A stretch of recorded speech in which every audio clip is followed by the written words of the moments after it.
Sure. Really pleased with how the pro day is going to this point. Um, it's always great to see the players come back, as you know, after the bowl game. Many of them scattered throughout the country to train and prepare for the combine and for the pro day. And it's good to see them all back here on campus, along with seeing quite a few of their family members. So, really good day for me. It's just an enjoyable day. Obviously, I don't have the pressure on me that those guys do for their big job interview, but for myself and for a lot of our staff and for our players, it's always a good day to see everybody back, to see such a big turnout. It's really amazing. Uh, so many NFL teams here and different representatives from their organization are here to watch these guys, and to see the numbers that some of our players are putting up is quite impressive. And again, just says an awful lot about the development that's going on with our strength and conditioning team and our coaches that do such a fantastic job down there training these players all year long. And it was evident today. So very proud of them. They've all been outstanding players for us, but great people and great ambassadors for the University of Kentucky. And so we're grateful for these guys and wish them all the best. All right, our first question comes from John Hale. John, go ahead, please.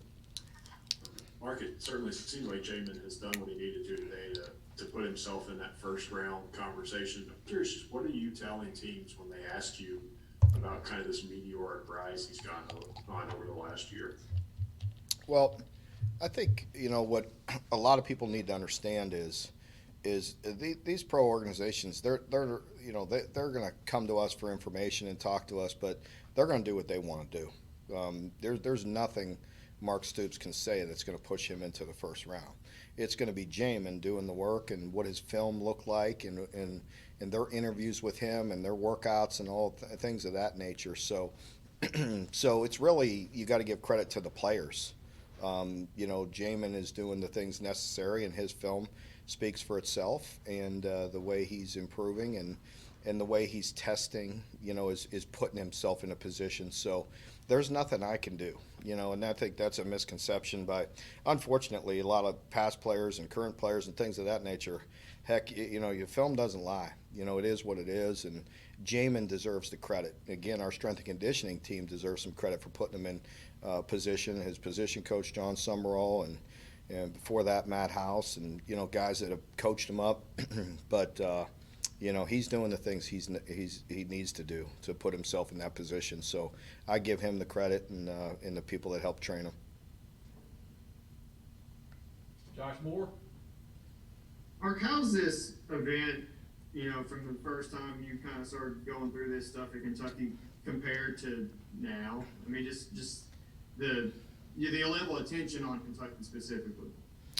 I'm beyond going there. Does that make sense? I don't really need to go back. That's a long time ago. It's hard for me to remember, 8 years ago. I think it's fair to say I'm very pleased with the attention our players get.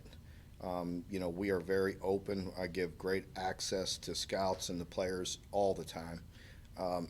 Obviously, COVID is a different situation lately, but we are very open and transparent and give them a lot of access to watch our players multiple times. But I'm, encouraged by the buzz that is around our program and the amount of pro people that are here watching. It's a busy time, and it was a lot of fun. There was a lot of enthusiasm in there today. It's really good for our younger players to watch that and to see. And I tell our players this all the time, and they watch it, but you can't just turn it on. A lot of, I really kind of hammer that into our players. Don't just think all of a sudden you're going to train between, your last game as a junior or senior, and think you're going to put in this amazing amount of work, and all of a sudden, just overnight, you're going to be a big success. That's just not how it works. And kind of going back to John's question earlier about Jamin, this isn't some overnight sensation. Jamin has been working his tail off since the moment he walked in our door. And, for us, it's exciting to see who that's going to be next year. Again, you've heard me use this before, but it's true. Who was talking about Jamin a year ago? Other than maybe have an opportunity, right? Nobody was saying he was some amazing, football player, amazing athlete, or first round pick. But he's done a lot of work for a lot of years to put himself in this position. Nick Roush? I can't remember much from 8 years ago either, Mark. Yeah, thanks, Nick. TJ Carter's a guy who finally got his pro day today. COVID basically pulled him off the roster at Arizona before he could even get going. What does it just say about him that a year later he's still chasing that dream? Yeah, that's a good point, and that's why TJ got an opportunity this year, because my general rule is every player gets one pro day. Whenever they come out as a junior or a senior, whatever, whenever they're eligible and they go, they declare. I can't have everybody coming back and working out every year if they've already been through it once. TJ has never been through it, and so, he deserved an opportunity, and we had a lot of people there, so I've only made a couple exceptions to that just because it's just, every player gets one opportunity, and so TJ did not have that a year ago because of COVID, and so it was really good to give him that opportunity today. He's been working really hard. I know he's been close with some teams that are looking at him, and so hopefully he caught somebody's eye out there today. John Wong? Hey, Mark, I'm going to try to rephrase Josh's question, and maybe we'll get an answer from you. But nobody cared about any of this before you got here. I mean, pro day, NFL draft. How intentional have you and the coaching staff been in developing all this interest, or is that just a byproduct of playing good football? A little bit of both. I mean, I don't spend a lot of time. I'll tell you that. I have a great team of people here. And, that's just the truth. Our players that are here in this pro day, I will do anything to help. Anything, I'll take any phone call, do anything to help. But, again, they're doing the work. We will put on a good, I don't want to call it show. We'll do our very best to give great access. And our people that are here, Tony and Susan and all of my staff, are extremely professional of making it a first-class day for them and make it enjoyable for the scouts to be here so they could get their work done. But I don't spend a lot of time in it. My attention is now on our football team, and making our team better. We've been in there in meetings all morning. I've been in with my staff all morning meeting on our football team for next year. No offense. Again, I'll do whatever I can for these guys, but they're the ones doing the work. They're training. Of course, our strength and conditioning team is always here for them, and I'm here to support them and just, give them a good hug and just good to see him. But it's up to them. There's nothing Mark Stoops can say or do to put them in the NFL. They're going to do that all by themselves. All the work's done for the years they've been here, the years that we are here training them. And that's my attention, is really on this team, for the guys for next year. Again, no offense. I love them. I love them all. It's great seeing them. Lynn's been back. It's been great seeing him. It's always great to see the players coming back. But I think, it's the buzz and the excitement. Some of it is unintentional, John. We're doing our job, and, there's a lot of interest because there's so many guys. And really, I admit, for myself, going down there and watching them, and some of the numbers that they're putting up was really kind of amazing for me to see. They really did a good job. They were amazing in some of their jumps. They were running extremely good times. They were pushing weight. They were impressive. So they definitely helped themselves, and that's fun for me to see. But I'm not trying to be boring or skirt the question, but my attention is really on our football team. John Clay? Mark, you said that Jamin deserves all the credit. Where have you seen him develop the most since the time when you first laid eyes on him as a recruit to where he is now? I think, in every way, obviously. But I think just physically, you see a guy that came in, with a good frame on him, But to put on that kind of weight, I don't know what he was exactly. I'm guessing about 190 pounds, maybe 190, give or take a couple biscuits.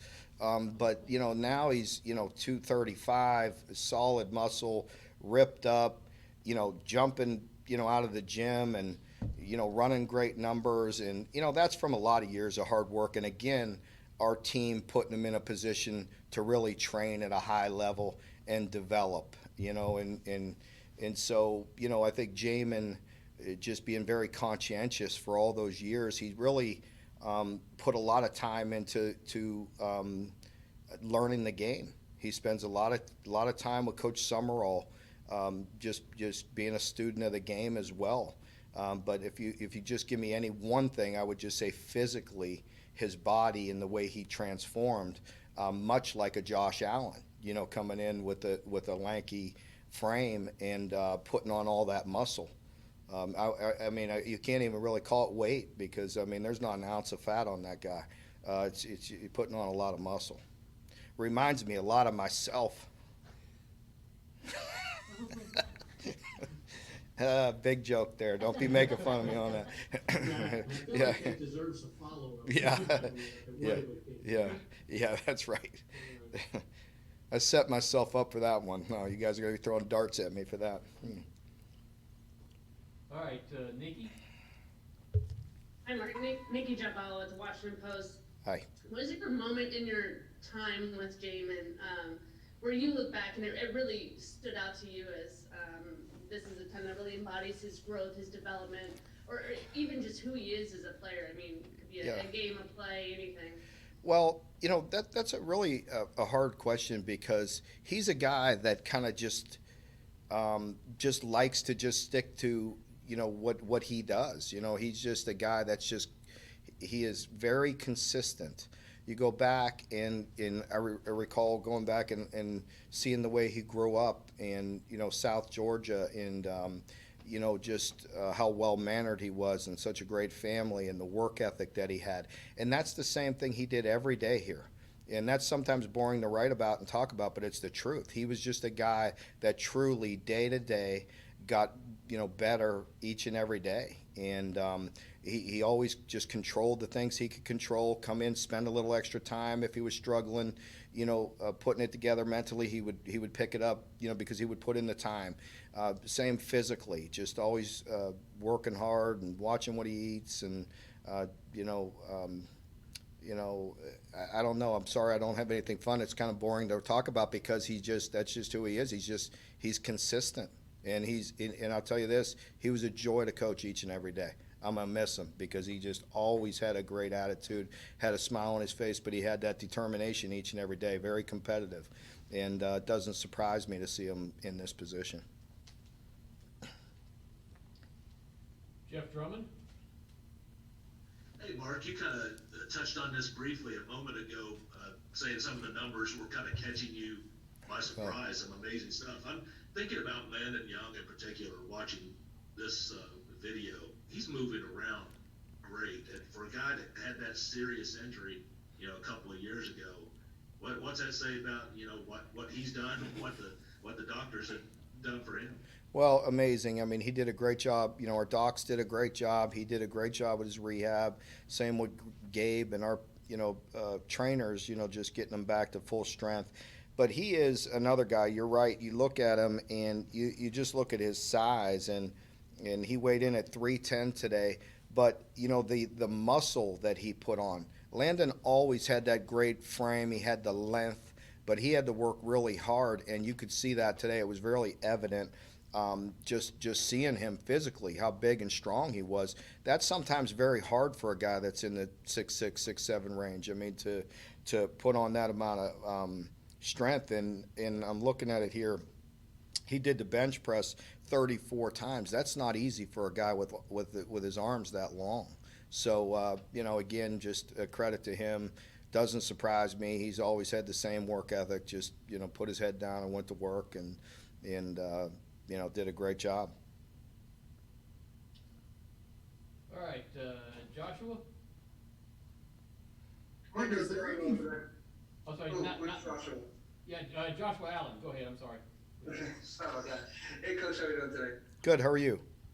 Yeah, just wondering about these players like a Drake Jackson and such. Have you had teams reach out to you, like the Buccaneers, ask about these players and what's it been like coaching them and kind of Yeah. picking your brain a little bit on them? Yeah, I don't want to give specifics on which teams reached out to me or to our staff, but definitely get a lot of phone calls and field a lot of, our staff fields a lot of calls as well. But Drake, much like Landon, he was a guy that we, a guy right here, homegrown, not only in the state of Kentucky, but in our town. And we've known those two guys for a long time, and they were a joy to coach, just like all of them. And I really mean that. I mean, you have Kelvin, who was a transfer, but outside of that, we've known these guys for a long time, and been through a lot of ups and downs. And I'm just so appreciative of them. They've been a joy to coach. I haven't had a problem with one of these guys. Not any problems. They're just been a lot of fun to coach. I appreciate them. I appreciate what they've done for our program, and very grateful, and can't wait to see them move on into their next chapter. Thanks, Coach. Best of luck next season. Thank you. Okay, John Hale?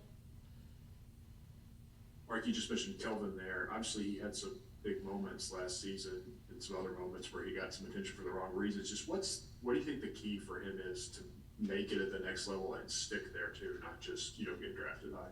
Well, not only Kelvin, any player, any of these guys, and the guys that are there will tell you just to be a professional, just to handle their business.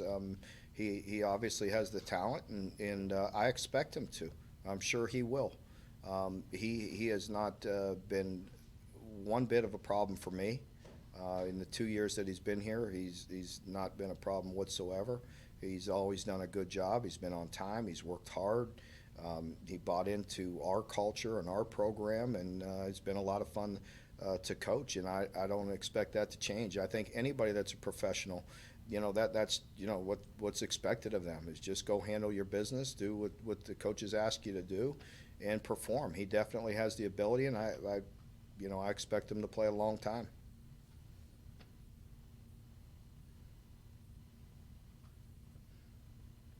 All right, and we will wrap up with Josh Moore. Mark, on the broadcast, it seemed like every time Cash talked today, he brought up quitting and having guys, a guy like him in front of him. What do you make of how he performed today, and maybe what he did for himself?